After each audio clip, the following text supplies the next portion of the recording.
اور جو فقہا ہیں، جو لکھنے والے ہیں، انہوں نے لکھا کہ مسلمانوں کو چاہیے،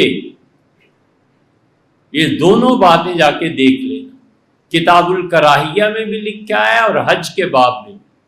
انہوں نے کہا ہمارے زمانے میں نفل حج اور نفل عمرے نہ کرے، نہ جائے۔ ان کا وہ دور گزر گیا جب پیسے ہوا کرتے تھے، اب تو پیسہ ہی نہیں رہا۔ یہ پیسہ لوگوں کی مدد میں خرچ کیا جائے، یہ پیسہ مراد یہ تھی کہ جو تعمیراتی کام ہیں ان میں خرچ کیا جائے۔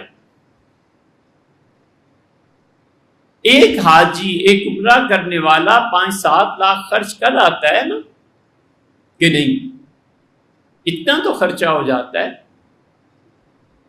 اور 50 حاجی نہیں ملتے کہ یار ہم یہ 10 کروڑ جمع کر لیں، اتنے لاکھ جمع کر لیں، اور ہم اپنی بچیوں کے لیے کو ایجوکیشن کو ختم کریں اور ہماری بیٹیاں وہ چیزیں پڑھیں جو ان کے پڑھنے کے قابل ہیں۔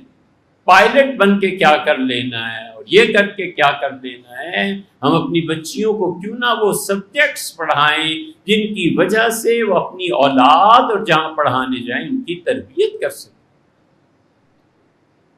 کئی کیسز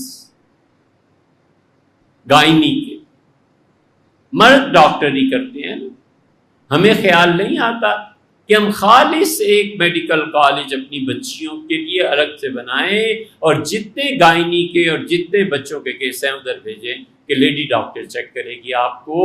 یہ پوری دنیا کہتی ہے، پورا عالم کہتا ہے کہ خواتین کو لیڈی ڈاکٹر سے زیادہ اطمینان ہوتا ہے بنسبت میل ڈاکٹر۔